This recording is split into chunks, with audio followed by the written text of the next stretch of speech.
खुलुमबाय लोगोफोर, गोजोन फुंबिलि बयनिसिमबो।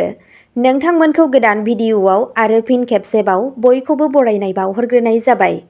आं दिनै नोंथांमोननि सिगाङाव 27 जुन 2025 मायथाइ एबा 12 आसार दान 1432 मायथाइनि सानसेनि फान्जामुथिखौ फरायथिनो लादों। आसा खालामो नोंथांमोनहा भिडिअ'खौ नायना मोजां मोनगोन।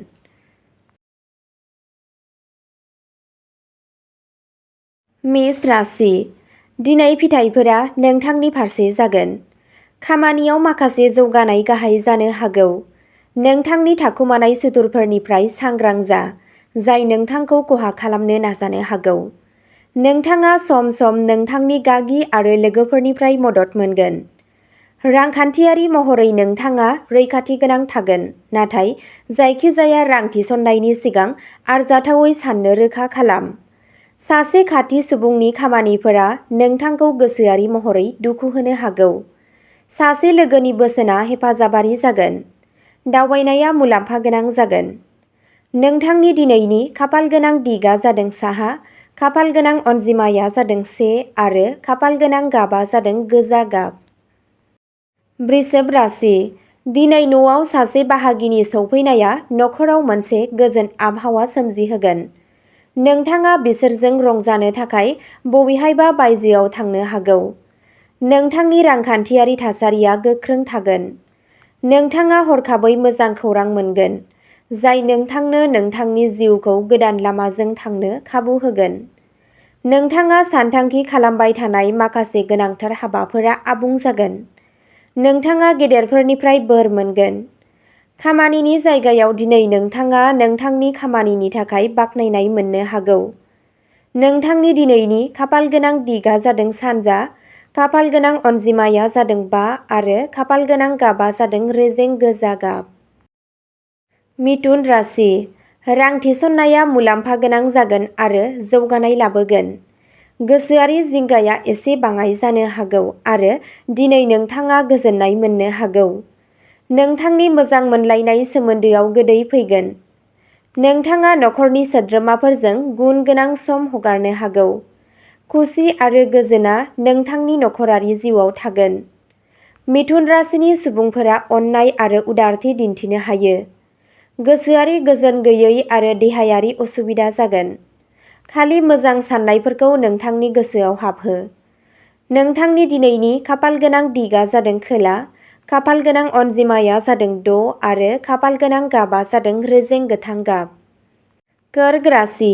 नोंथाङा अरायसम खर' सानाय आरो माखासे गुबुन बेरामफोरजों भुगिनांनो हागौ। नोंथांनि जिउ लोगोरिनि सावस्रियाबो गाज्रि जानो हागौ, मानोना नोंथाङा दुखु मोननायनि खैफोदआव दं। बेनिखायनो गारि सालायनाय समाव सांग्रां जा। मोजां बिथिङाव नोंथाङा थाद'नाय गैयै नाजानायजों थालांनाय खामानिफोरखौ फोजोबगोन। नोंथाङा मोनसे गोदान जाथावना मावथांखि जागायनो हागौ, जाय नोंथांनो इयुनाव मोजां मोनफिननाय लाबोगोन। नोंथांनि रांखान्थियारि थासारिया दिदोम जागोन आरो नोंथाङा फालांगियारि बिथिङाव मोजां दावगागोन। नोंथांनि दिनैनि खाफालगोनां दिगआ जादों सोनाब, खाफालगोनां अनजिमाया जादों 4 आरो खाफालगोनां गाबआ जादों फान्थाव गाब। सिंह राशि। दिनै फारसेयारि साननाया नोंथांखौ जेंनायाव खोख्लैनो हागौ। नोंथाङा नोंथांनि बिबुंथिनि सायाव सामलायनायखौ लाखिनांगौ आरो बयजोंबो मोजां सोमोन्दो गायसननो नाजानांगौ। दिनै नोंथाङा माबा मोनसे खामानियाव जोबोद मुखुब जानो हागौ, नाथाय नोंथाङा थारैनो गावनि नखरनि थाखाय एसे सम दिहुननांगौ। गुबुनफोरनि जायखिजाया सुबुरुनआ नोंथांनि थाखाय मुलाम्फा गोनां जानो हागौ। बयनिबो बाथ्रायाव गोसो होनाया साबसिन जागोन।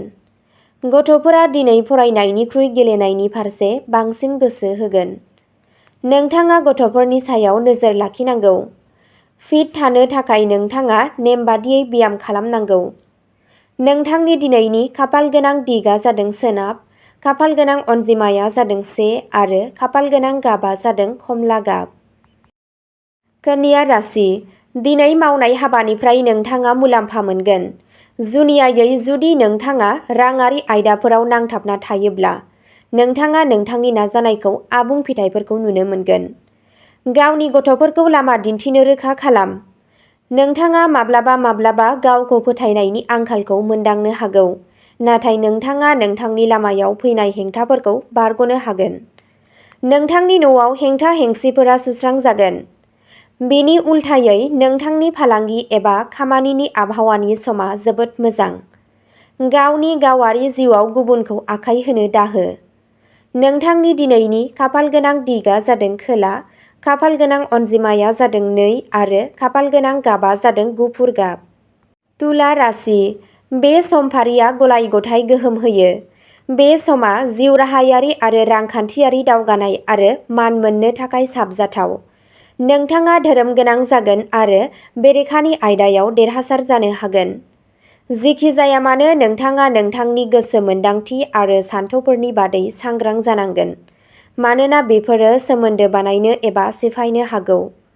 नोंथाङा दाहार लानाय एबा दाहार होनायखौ बाङाइ खालामनांगौ आरो सानखांनाय रां थिसननायनिफ्राय गोजानाव थानांगौ। नखरारि जिउआ सरासनस्रा थागोन। नोंसोरनि माखासेहा जाग्रा आदारनि जेंनाफोर जानो हागौ।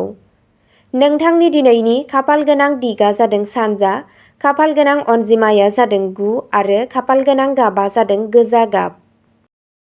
वृश्चिक राशि, दिनै माखासे मोजां खौरां मोन्नायनि नेरसोनफोर दं। दिनै सासे गोजाम लोगोखौ लोगो मोन्नायनि आसा दं, जाय इयुनाव गोबां मुलाम्फा जानो हागौ। नोंथाङा नोंथांनि जिउ राहाखौ दावगाहोनायाव आबुङै गोसो होगोन। सोरखौबा गोनांथि जानाय सुबुंखौ हेफाजाब होनाया नोंखौ थारैनो मोजां मोनहोगोन। नोंथाङा नोंथांनि जिउ लोगोरिजों दावबायनायनि सानथांखि लानो हागौ। नोंथाङा नोंथांनि फालांगिखौ दावगाहोनायनि बागैबो साननो हागौ।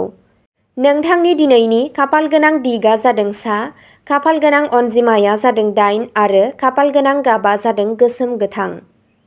धनु राशि, नोंथाङा खामानि आरो बिबानफोरखौ जोबोद मोजाङै आरो मोजाङै सामलायगोन। सावस्रिनि जेंनाफोर जानो हागौ। धोरोमारि आरो धोरोमारि हाबाफोराव नोंथांनि गोसो जानायाबो बांगोन। नोंथाङा माबा मोनसे खौरां मोननो हागौ जाय मोनसे साबसिन जिउनि लामाखौ गोरलै खालामगोन।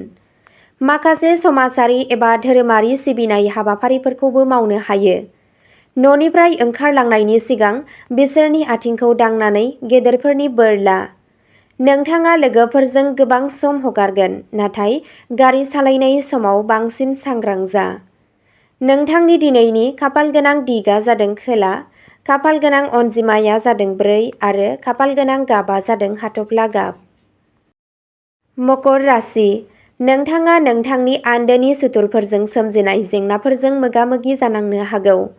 बिबानगिरिफोरजों मोगा-मोगि जानायाव नोंथाङा सांग्रां जानांगौ आरो सौग्रावलायनायनिफ्राय गोजानाव थानांगौ।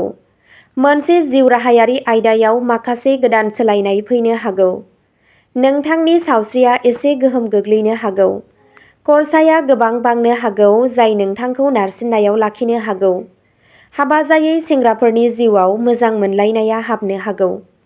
नोंथांनि दिनैनि खाफालगोनां दिगआ जादों सानजा, खाफालगोनां अनजिमाया जादों 7 आरो खाफालगोनां गाबआ जादों मैनि गाब। कुम्भ राशि, दिनै नोंथाङा खाफालनि मदद मोनगोन।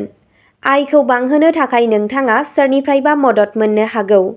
मावख'नि खामानिया गुबुन सानफोरजों रुजुनायाव दिनै साबसिन आबुं जागोन। नोंनि पार्टनारआ नोंथांनि खामानिनि थाखाय नोंथांखौ बाख्नायनो हागौ, जाय नोंथांखौ सानसे खुसि लाखिगोन। बेलासियाव आलासिफोर फैनाया न'आव मोनसे गोजोन थासारि सोमजिहोगोन। नोंथांनि खामानिजों सोमोन्दो थानाय गोबां सानथांखिफोरा दिनै थि समावनो आबुं जागोन। नोंथाङा मोनसे मख'जाथाव जाफुंसार जानो हागौ। नोंथांनि दिनैनि खाफालगोनां दिगआ जादों साहा, खाफालगोनां अनजिमाया जादों 3 आरो खाफालगोनां गाबआ जादों रेजें गोमो गाब। मीन राशि, दिनै गोबां खस्थ' खालामनाय जागोन। नोंथाङा माखासे गोजाम लोगोफोरजों फिन सोमोन्दो लाखिनो हागौ। नखरारि बिथिङाव थासारिफोरा गलाय-गथाय जागोन, नाथाय नोंथांनि बिमा-बिफानि सावस्रिया मोनसे गिदिर जिंगा सिनांगौ जागोन। नोंथांनि अनजाथावआ फिसा-फिसा आयदाफोराव रागा जोंनो हागौ। सोरनिबा बाथ्रायाव नोंथांनि गोसोखौ दुखु होनो हागौ। इसोरनि सायाव नोंथांनि फोथायनाया बांगोन। नोंथाङा गोदान लोगोफोर बानायनो हागौ। माखासे गोनांथार सुबुंफोरखौ लोगो हमनायनि जाथावना दं। नोंथांनि दिनैनि खाफालगोनां दिगआ जादों सोनाब, खाफाल गोनां अनजिमाया जादों 6 आरो खाफाल गोनां गाबा जादों फान्थाव गाब। अब्ला दिनैनि भिडिअ'आ एसेनोसै। नोंथांमोनहा बेबादिनो सानफ्रोमबो फुंबिलि समाव राशि बायदियै सानफ्रोमबोनि फानजामुथिखौ मिथिनो थाखाय चेनेलखौ साबस्क्राइब खालामनानै लादो आरो भिडिअ'खौ नायनानै मोजां मोनदोंब्ला अन्नानै लाइक, शेयार आरो कमेन्टबो खालामनानै होलांब्लानो जाबाय। गोजोन्थों।